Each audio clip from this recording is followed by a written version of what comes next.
It's a real privilege to welcome you all to this fireside chat with one of the most influential and widely respected figures in global diplomacy, Dr. S. Jaishankar, India's Minister of External Affairs.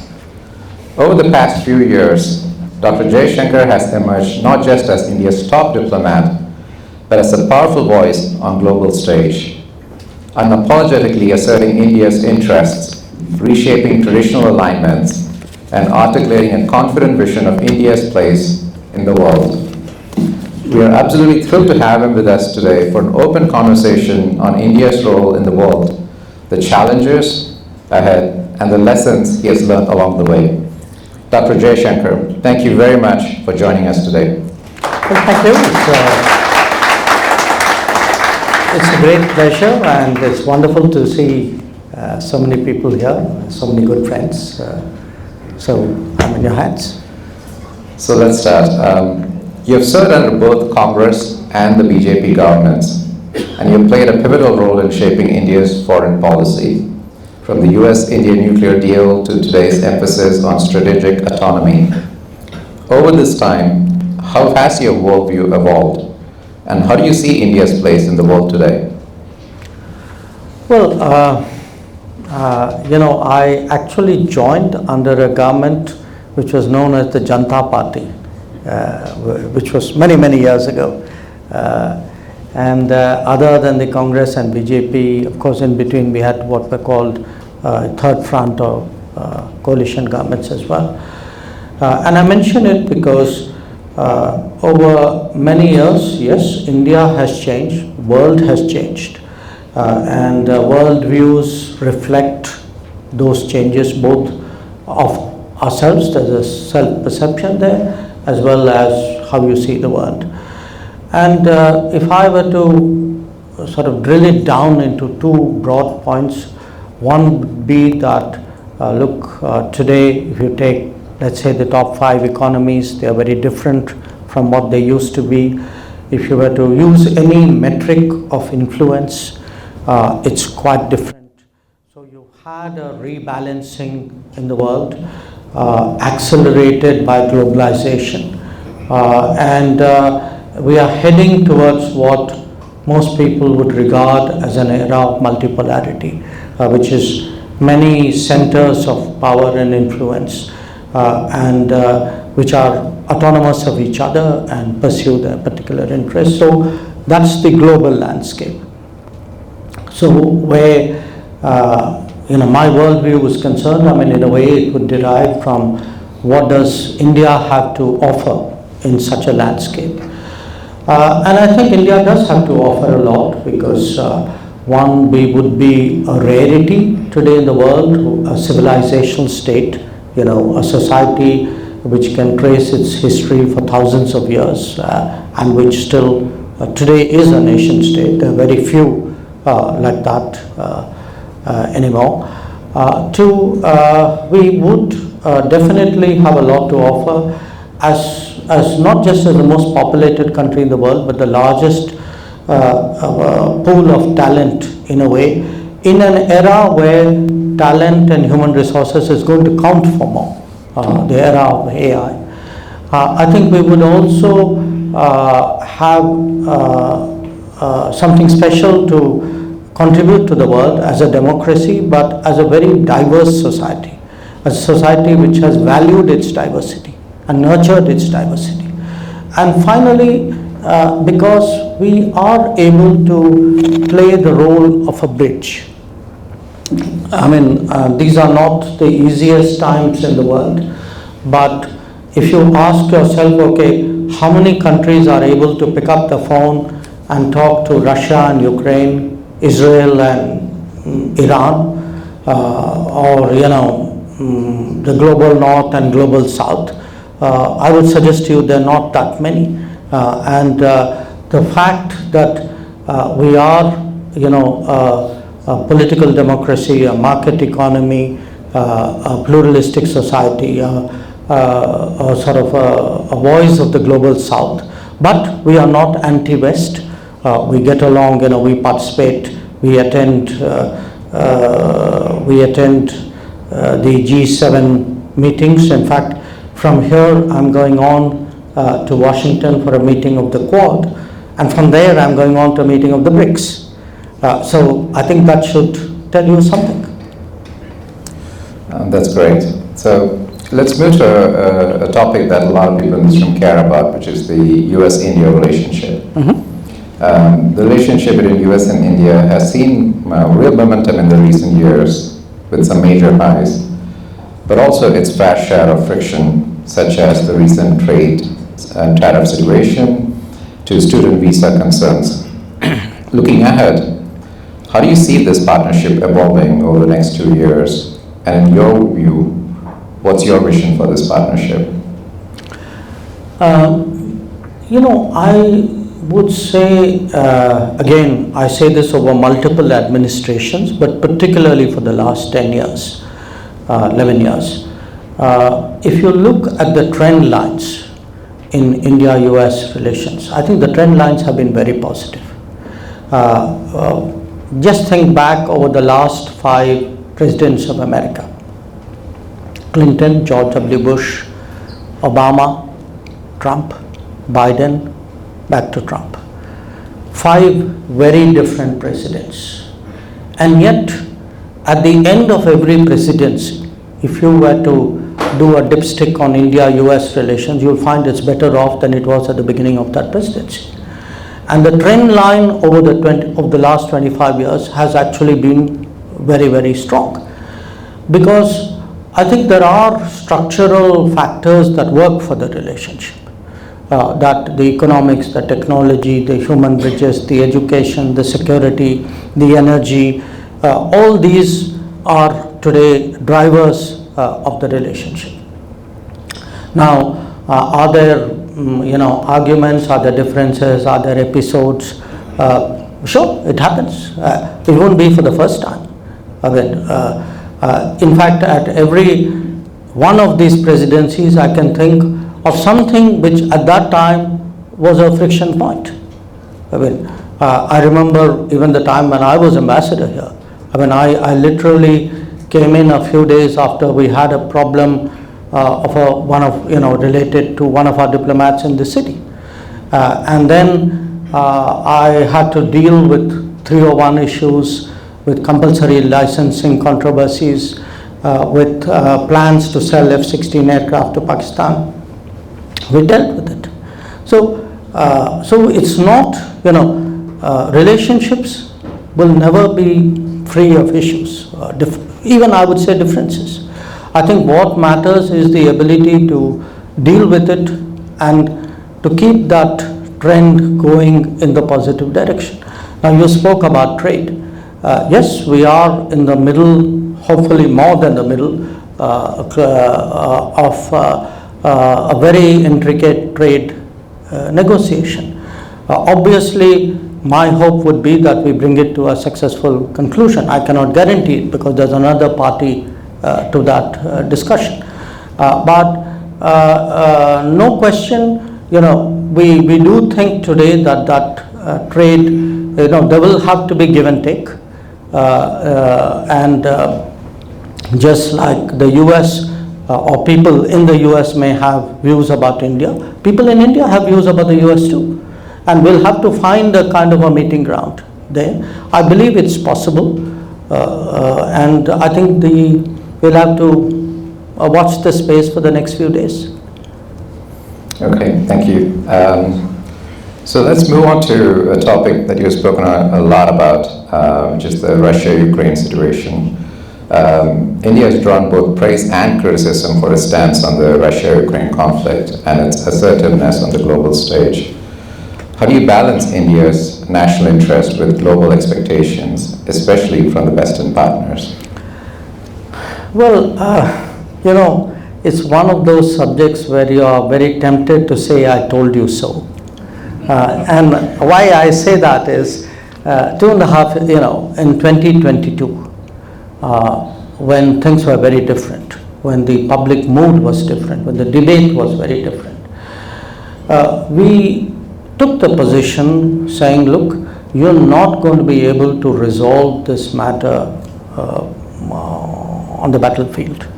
That this is not, this is not the era of war. That there has to be negotiation, there has to be diplomacy between these countries. And in fact, initially, frankly, that was not a very popular line to take.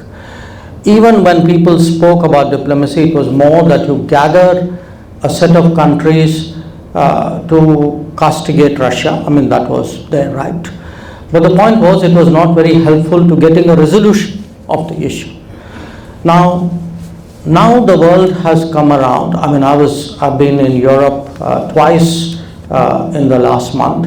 And what I now hear in Europe is an interest saying, yes, we need to sit down and talk, and we need to talk the sooner the better, which is fine. I mean, that's the position we have advocated. We also feel they need to talk directly to each other, rather than, take positions which are, in a way, posturing or signaling rather than actually getting down to the brass tacks. So, at some stage this is going to happen. Now, I'm not sure that this passage of time, very frankly, has been helpful to the West. In fact, I would argue that, the longer it has taken, in many ways, many more issues have come to the fore, which were not there a year ago, 2 years ago, 3 years ago. So, but that's water under the bridge. Today we are quite willing to do anything we can to contribute to that engagement process. And in fact, in the course of the last 3 years, we have fairly regularly, we've had conversations in Moscow, which we have shared with Kiev, vice versa. Whenever any other country or any other party has tried to do something, if we could be helpful to that process, we have done that. It could be on the grain corridor, it could be on fertilizer supply. The grain corridor was led by Turkey at that time. The fertilizer issue was led by the Secretary General of the UN. There was an effort to stabilize the nuclear power station in Zaporizhzhia. We worked with IAEA head, Mr. Grossi. So if there's anything we can do, we are willing to do. But, for us, a common sense way is to negotiate a solution to it, because quite honestly, there's no other way. With growing calls to de-risk from China, how is India positioning itself as a viable alternative for economic and strategic partnership with the rest of the world? Well, we are positioning ourselves, quite frankly, on our own. I mean, meaning for our own good. It is, to me, unthinkable that an economy which is the 5th largest in the world, which would definitely by the end of the decade be the 3rd largest in the world, not have a significant manufacturing base.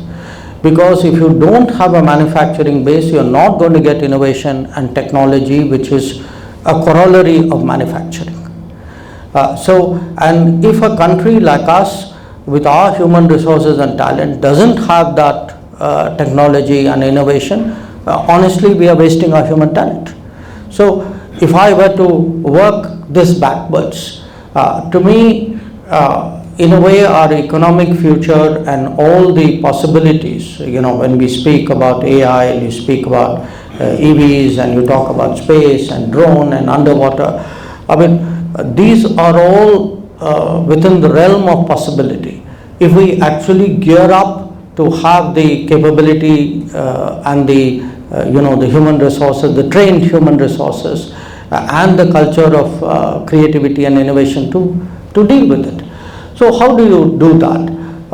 One, to frankly make the country easier to do business, which has been very much the focus in the last decade. To make it much easier, not just for business, but for people to live, ease of living. You debureaucratize, cut down the rules, the paperwork. try to create a modern infrastructure, which has been very much the focus of our efforts here, and where, in a way, I would argue, very big changes have happened in the last decade. If you look at some of the numbers, and quite honestly, if one were to even look at the comparative state of infrastructure, I think there's a lot to be said for what is happening in India. I mean, in the last decade, we have built 75 new airports, which is about 7 airports a year. We are laying roughly about 10,000 kilometers of roads every year, about 4,000 to 5,000 kilometers of railways every year. If any of you who's been to India and traveled on a train, I mean, I think you would recognize the enormity of that transformation which is going on. If one even looks at education, at talent exploitation, I think again, roughly you've had 7,000, broadly speaking, new colleges and higher training institutions which have come up in the last decade. So there is a very deep sort of churning which is taking place in India, much stronger capacities. I mean, pretty much in any sector, if you look at the first 50, 60 years of what we did in India, and you look at the last decade, we managed to double.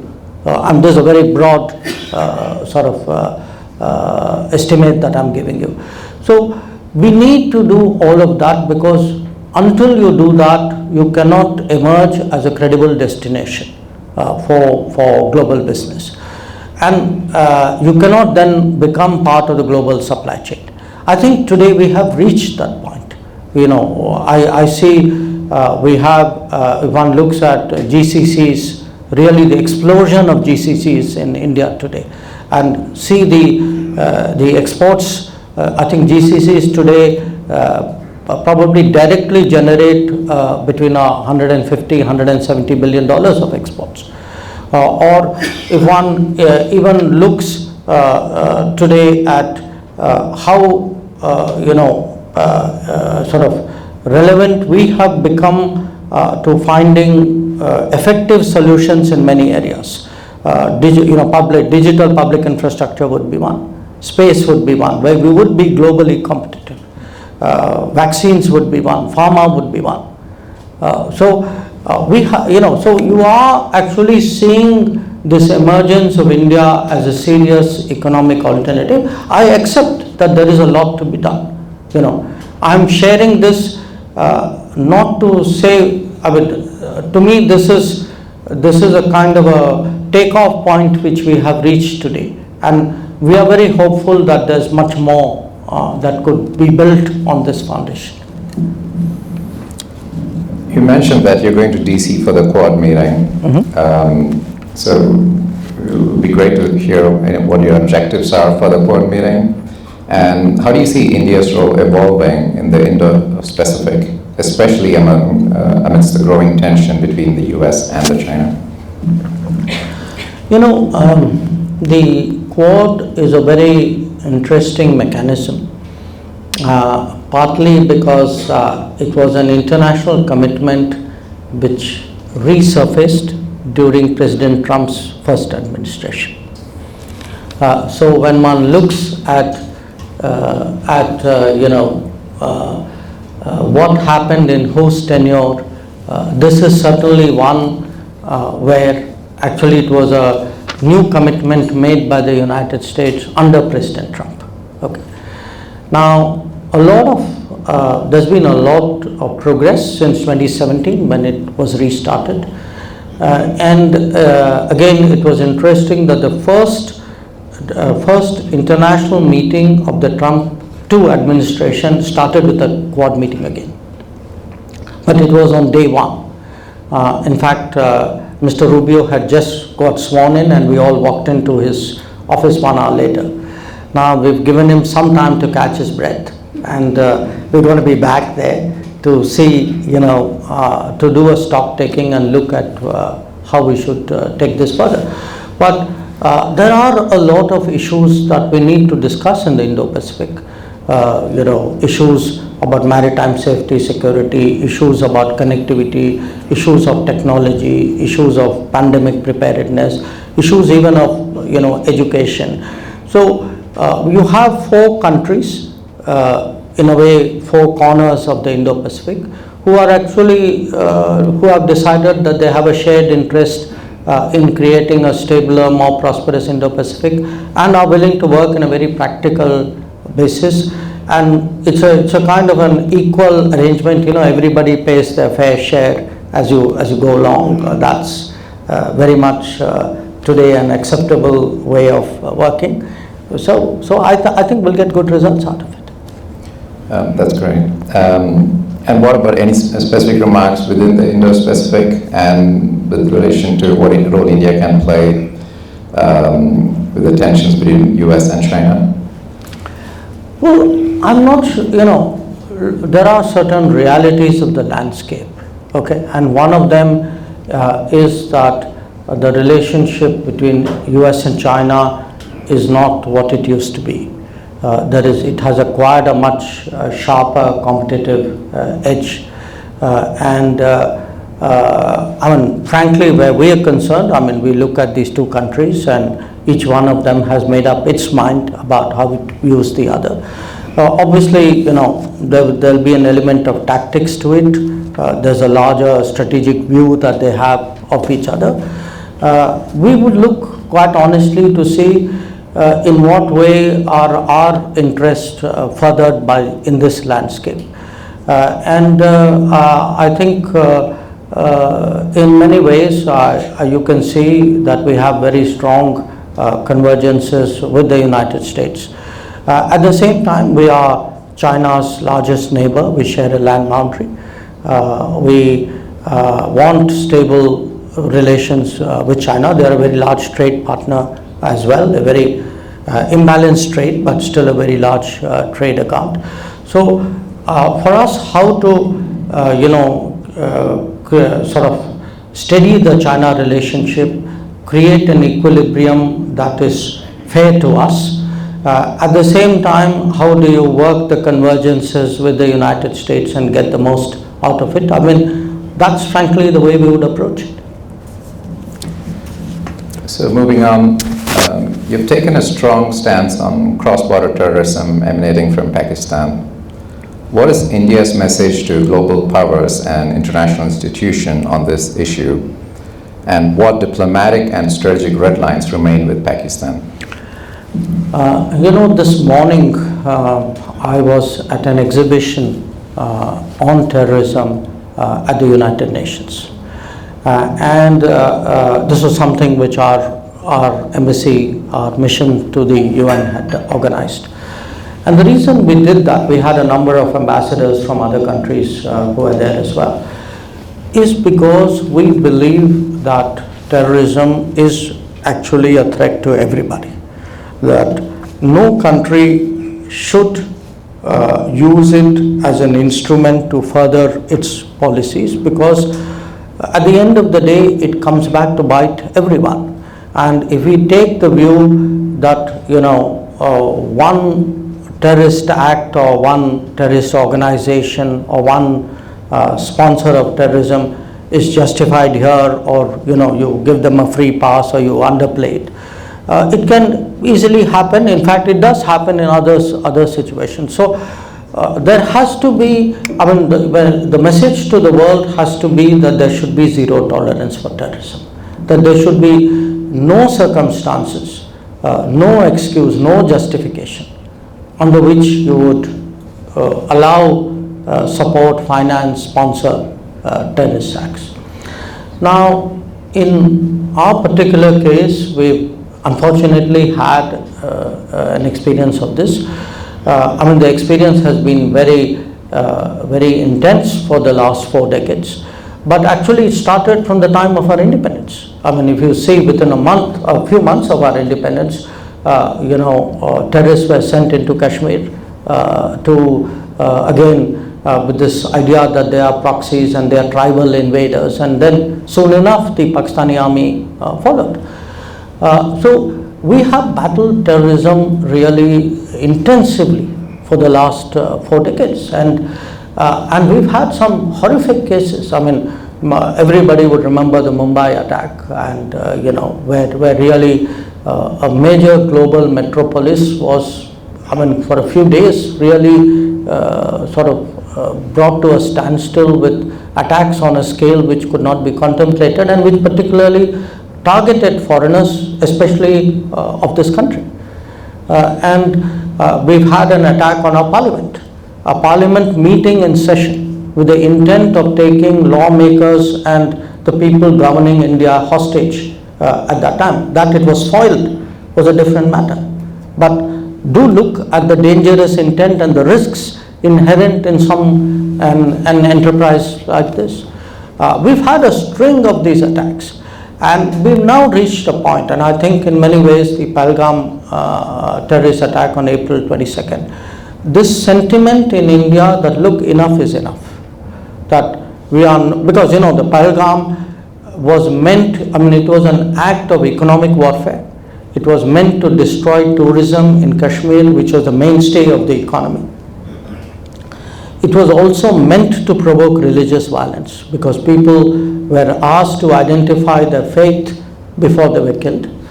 So we decided that we cannot let terrorists function with impunity. The idea that they're on that side of the border and that therefore prevents retribution, I think is a proposition that needs to be challenged, and that is what we did. So now bear in mind, these are not people who operate in secret. I mean, these are terrorist organizations who have the equivalent of their corporate headquarters in the populated towns of Pakistan. Everybody knows what is the headquarters of organization A and organization B, and those are actually the buildings, the headquarters that we destroyed. So we are very clear, there will be no impunity for terrorists, that we will not deal with them any longer as proxies and spare the government which supports and finances and in many ways motivates them. We will not allow nuclear blackmail to prevent us from responding, because we've also heard this for too long, that you are both nuclear countries, therefore the other guy will come and do horrible things, but you mustn't do anything because it gets the world worried. Now we are not going to fall for that. If he is going to come and do things, we are going to go there and also hit the people who did this. So no yielding to nuclear blackmail, no impunity to terrorists, no more free pass that they are proxies. And we will do what we have to do to defend our people.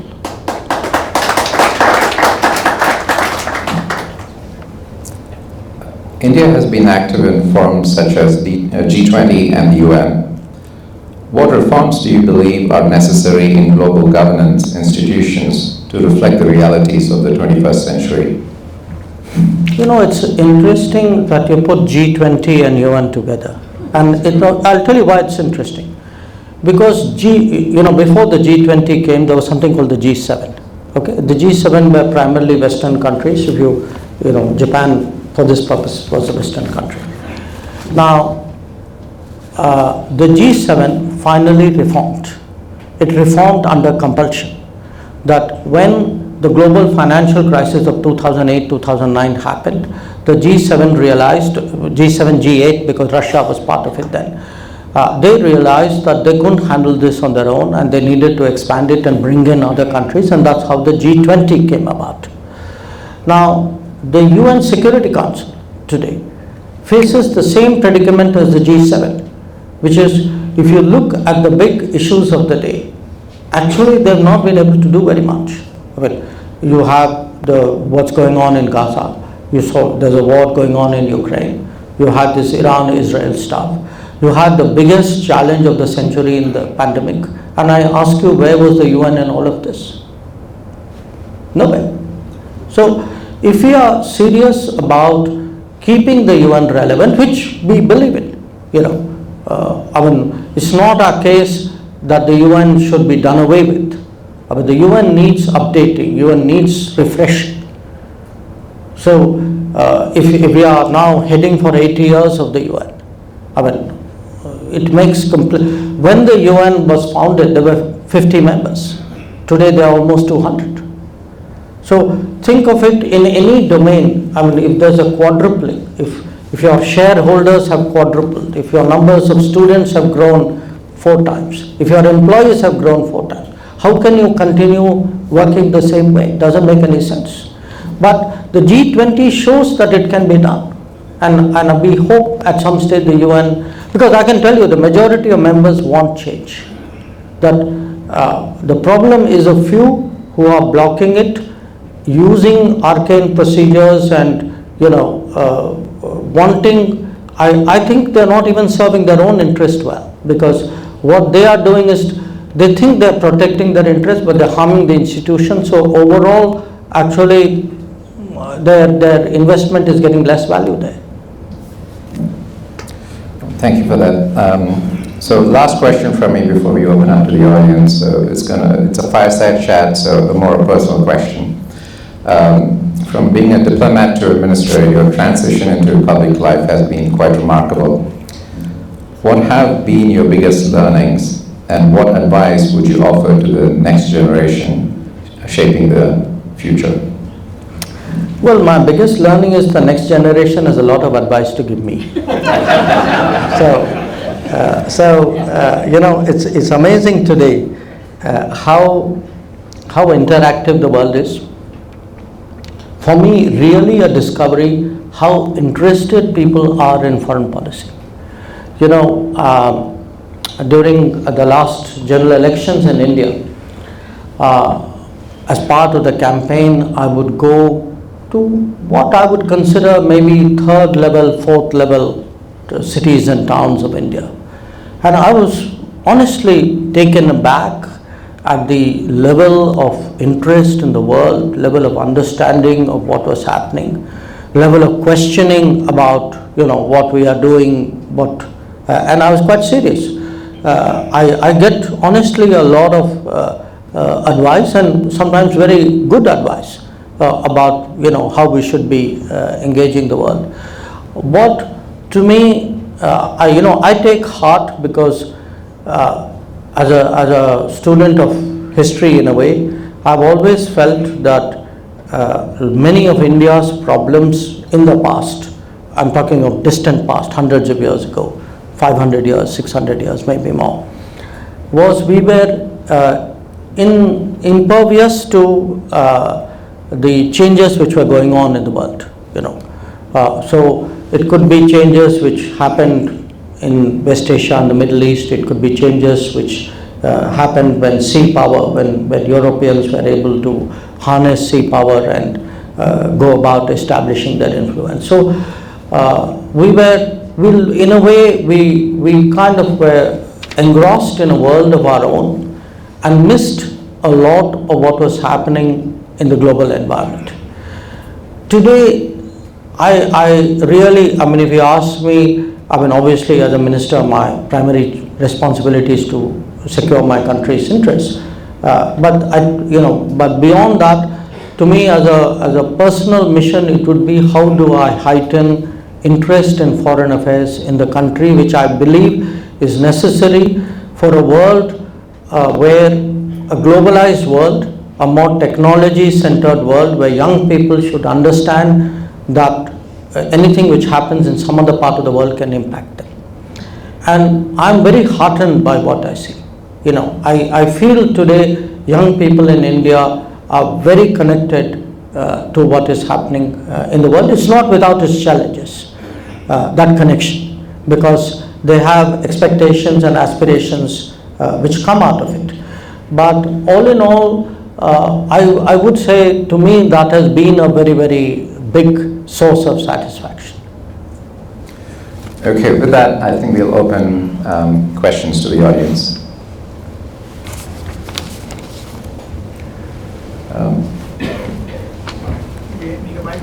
Good afternoon. Thank you for having us. My name is Amit Kumar. I work for a company called Wipro, part of the leadership team. Also a stipendium 97 batch chemistry, so similar course. I want to take you away a little bit from what you do to who you are, something similar to what you asked. How have you transformed yourself and your leadership style from your role as a Foreign Services Officer to Foreign Secretary to Minister, now shaping the agenda of foreign affairs?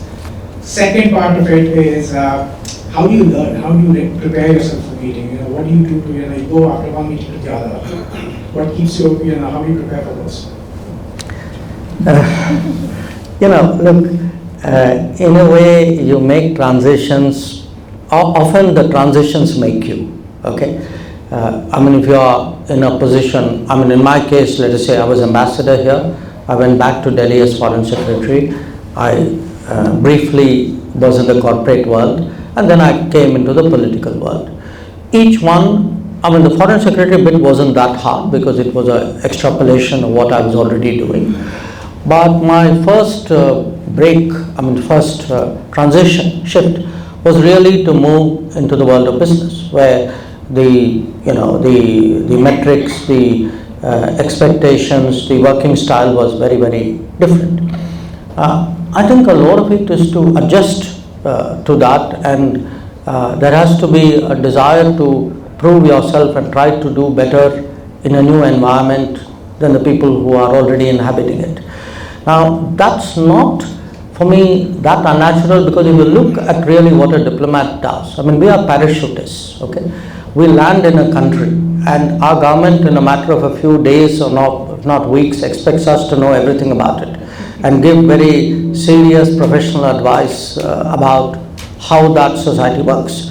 So you are, in a way, naturally adaptive. You have to be on the go, and why I'm saying that is, and I apply, in a way, did the same with politics.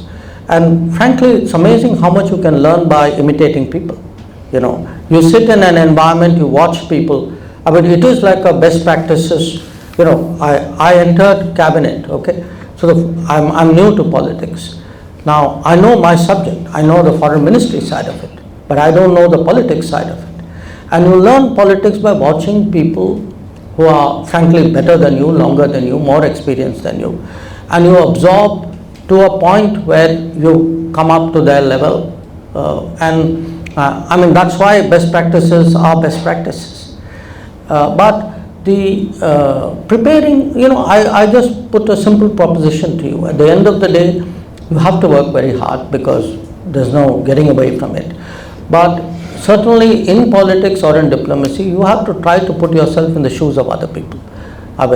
If I were meeting you, I would try not only to know everything about you, but I would try to imagine what you would be thinking about me, or what you would be thinking about the problem which we are meeting about. And that's not that easy to do. You have to make that effort, which means you have to be interested in other people. Not just a biodata, not just a balance sheet. Ideally, if I were meeting you, I would like to know about your life, what you do, what your interests are, what have you done before, so that it's, so now if you've been doing it for some time, now for example, I've just done 6 years as a minister, I pretty much know all the other foreign ministers of the world, and I make it a point to have that relationship, with them, not just, business done, transaction over. But you sit and discuss other things, sports, whatever. You take your pick. I think that makes a big difference.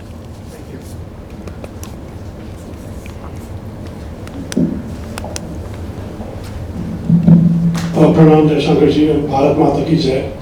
So one question in the India 2047 journey is really about 35 trillion to 50 trillion. And within that journey is the building blocks of FTA. So where do you see the progress of the FTA between India and US? Thank you. With the US, it's not an FTA. It's something called a BTA, Bilateral Trade Agreement. There's a reason why if it's an FTA, it's got to go to the US Congress. If it's a BTA, it doesn't go to the Congress. It has the boundaries are a little tighter there. I think, as I told Dave, we are discussing it. There's been very, very intense discussions over the last few months.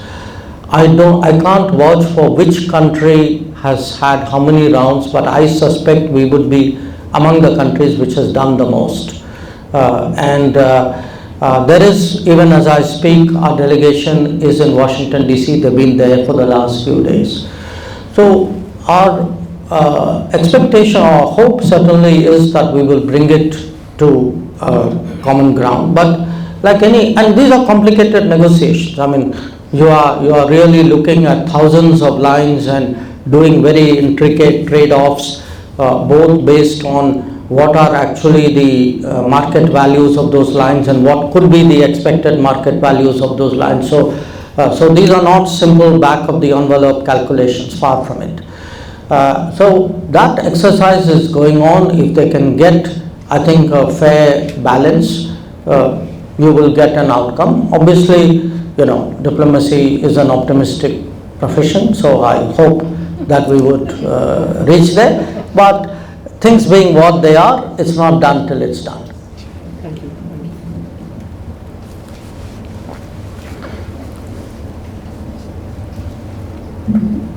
Thank you, Dr. Jaishankar, for being here. Dhruv Goyal, I run an investment management firm that invests in India.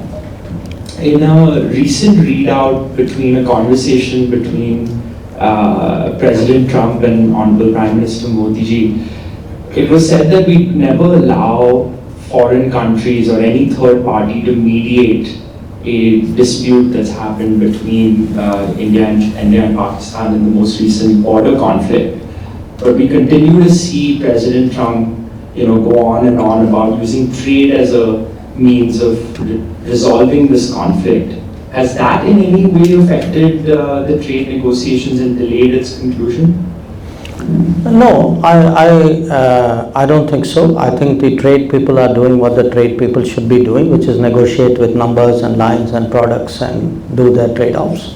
I think they're very professional and very, very focused about it. In terms of what has been our position, yes, I mean, we have for many years, it's not a position just of this government in Delhi. I mean, it's been a national consensus that our dealings with Pakistan are bilateral.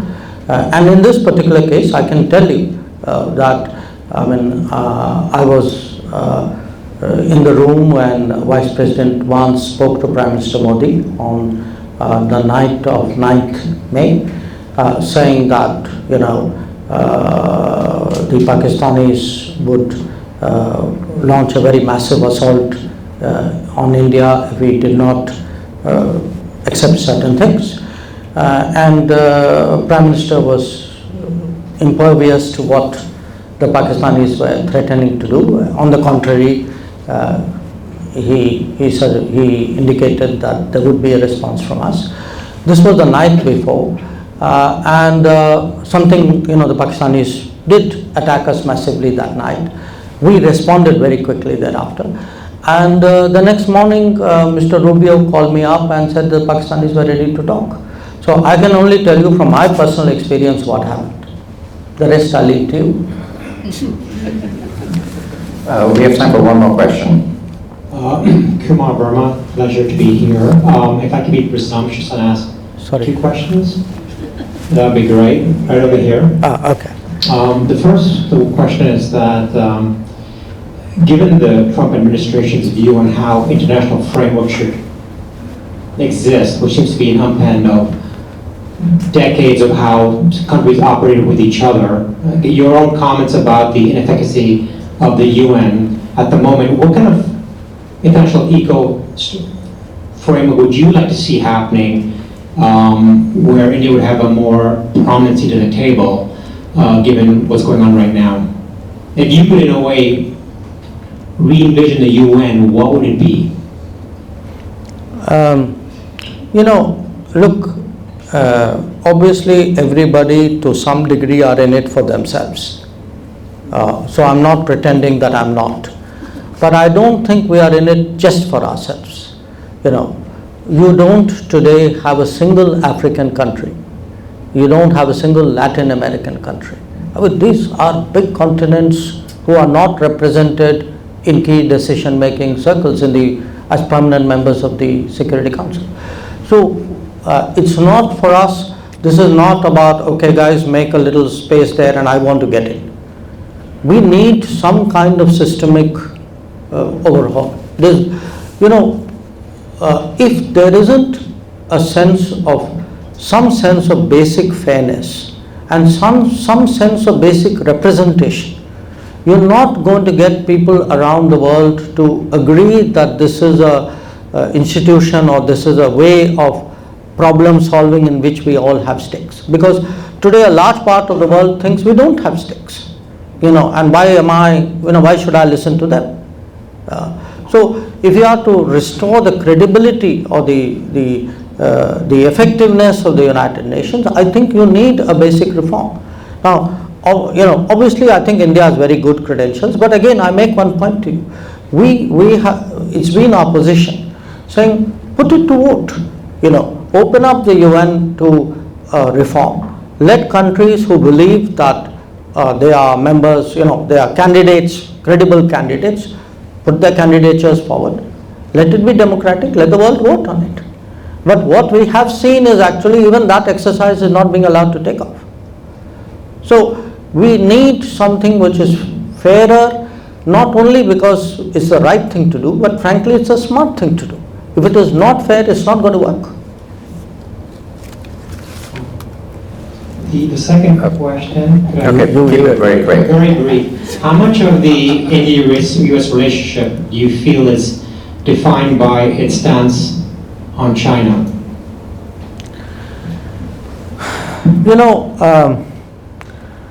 It's a interconnected world. So everything is a factor. I'm not saying that it's not, but just look back at history. You had Clinton moving on improving ties with India. Okay? The same Clinton who pushed for permanent MFN for China, and between Clinton and Bush you had the entry into WTO. Okay? So if you look at the policies of the United States vis-a-vis China and the policies of the United States vis-a-vis India, it's not like you had people advocating for India who were against relations with China. Often they were the same people or the same administration or the same people within that administration.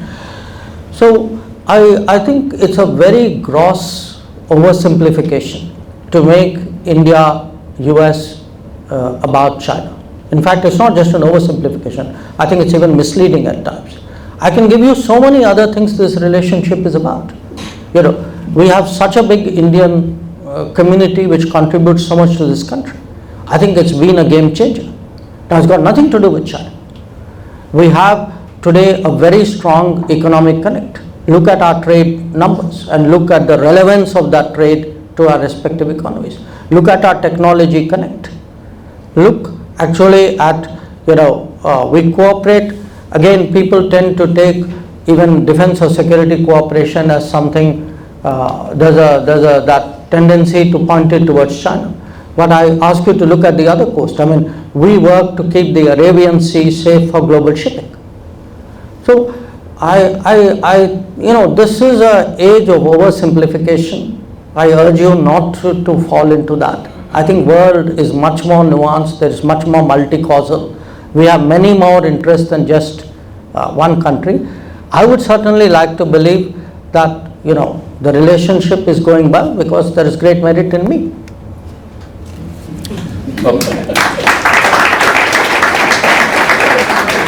Dr. Jaishankar, thank you so much for taking time from your very busy schedule for this fireside chat. We're very grateful. Thank you again. Thank you.